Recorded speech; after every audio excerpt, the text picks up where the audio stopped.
Hi, my name is Mark Chandick, and I'd like to spend a few minutes talking to you about the basics of life insurance. The purchase of life insurance may be one of the most important decisions you ever make in your financial life. However, it's a decision that most of us will put off until something happens that hits close to home. That's really not too surprising, since we all have a built-in mechanism that avoids thinking about death. But that kind of procrastination can be devastating to a family or business. Let me explain. There are three basic questions to be asked, and they have to be asked and answered in the right sequence, or all the answers will be wrong. The three questions are: do I need life insurance? How much do I need? What kind should I buy? Let's take them one at a time. First, do I need life insurance? The quick and easy answer is that if someone will suffer financially when you die, you need life insurance. That could mean your family, perhaps aging parents, or maybe even your business partner and employees. Sometimes we might be inclined to say, well, they'll be okay, and maybe that's true. But it's important to remember that we don't get a chance to change our minds once we're gone. We need to face reality while we can do something about it. The second question is, how much should I have? Some experts recommend a rule of thumb that runs anywhere from 5 to 20 times your annual income. Obviously, with that kind of spread, the rule of thumb isn't very helpful. So how do you determine if you need $100,000, $250,000, $500,000 or more in life insurance coverage? The best way to figure out what you need is to have an insurance professional conduct what's called a financial needs analysis.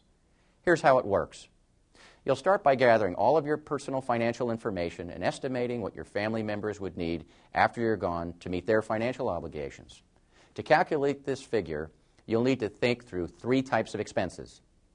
First are immediate expenses, such as funeral expenses, uncovered medical costs, taxes, and outstanding debts you want paid when you die, such as automobile debt and credit card bills.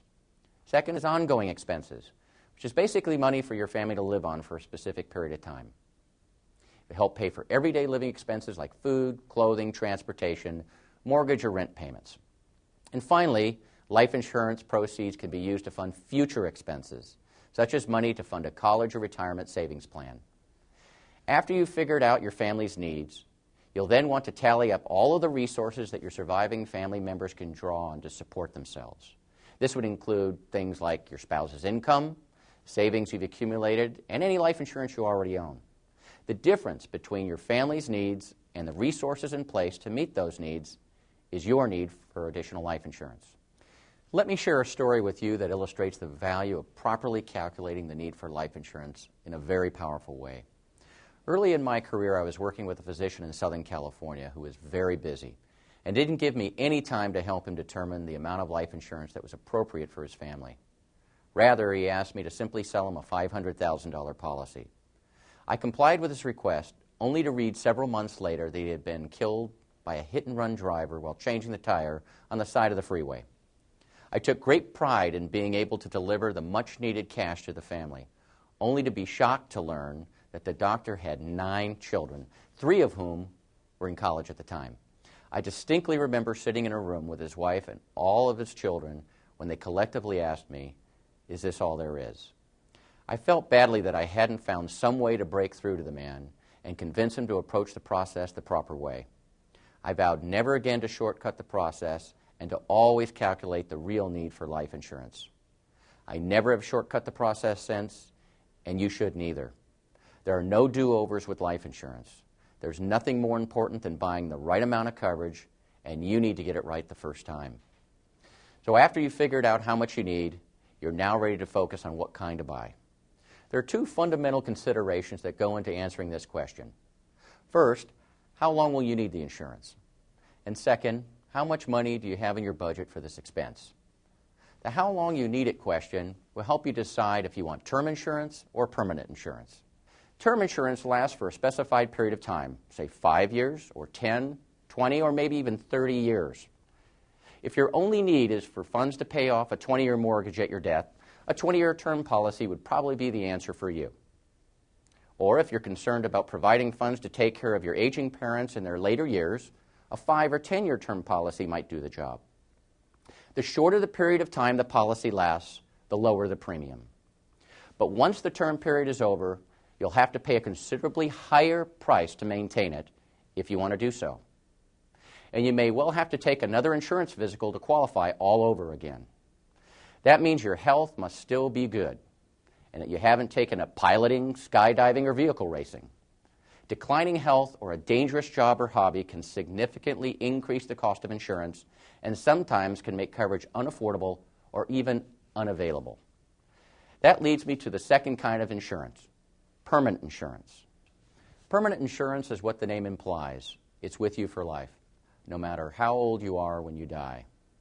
The premiums are projected to remain level over your lifetime, and in some cases can be designed to stop at retirement while your coverage remains in force for life. Permanent policies build a cash surrender value that is available if needed in the event of emergencies, opportunities, or college for the kids. Of course, these benefits come with a price. The initial premium for permanent insurance is 3 to 10 times higher than it is for an equivalent amount of term insurance. So if your budget is limited, be sure you buy as much as you need, even if it's all term insurance.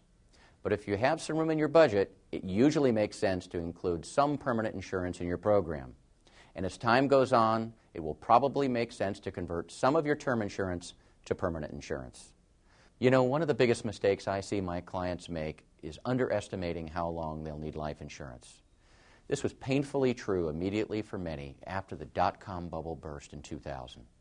All of a sudden, you had people who experienced a significant loss in their retirement assets, and they were no longer able to retire on time. Life insurance fills the financial gap that exists between your financial needs and your financial realities. The fact that people had to work additional years necessitated owning life insurance for a longer period of time, and many were caught unprepared. By owning both types of life insurance, term and permanent, you're better prepared for the unexpected things that happen in life. Let's face it, our financial lives never go as smoothly as the financial press would have us believe. So far, we've looked at life insurance from the context of your personal needs. However, life insurance is a tool that is also utilized by almost every small business in America. Businesses, especially smaller, closely held businesses, utilize life insurance to protect their companies in case of the premature death of an active owner. Life insurance is used to purchase a deceased partner's interest and provide an income stream to the surviving family. Life insurance also may be left to the company to provide a financial cushion to the company in the case of a loss of an active owner or key employee. Life insurance is also utilized to provide cash to equalize the inheritance of a family, where only one of the children inherits the company. And finally, to provide cash to pay federal estate tax, so that the company doesn't have to be sold to pay the tax liability. These uses of life insurance keep businesses in business, families financially secure, and Americans employed. So there you have it. A properly designed life insurance program is as essential to a sound financial plan as a strong foundation is to a home. Do it right, and the future is secure. It's got more gaps in it than Michael Strahan's teeth. Wait till his agency case manager gets a load of this. This agent's gonna be the death of me. If he doesn't start completing this stuff in good order, I'm gonna... Laura Jones. Hey, it's Stanley Washburn. Did you get my app? Yep, I got it right here. I was just about to ship it off to the underwriter today.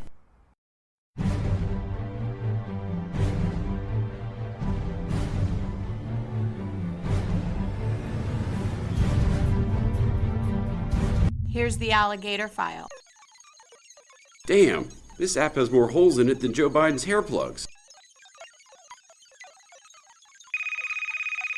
Hey Laura, I can't issue this policy until I know if Mr. Legator is still eating lobster tail. His shellfish allergy damn near killed him last time. Okay. Hey, Stanley, you gotta call out and ask him if he's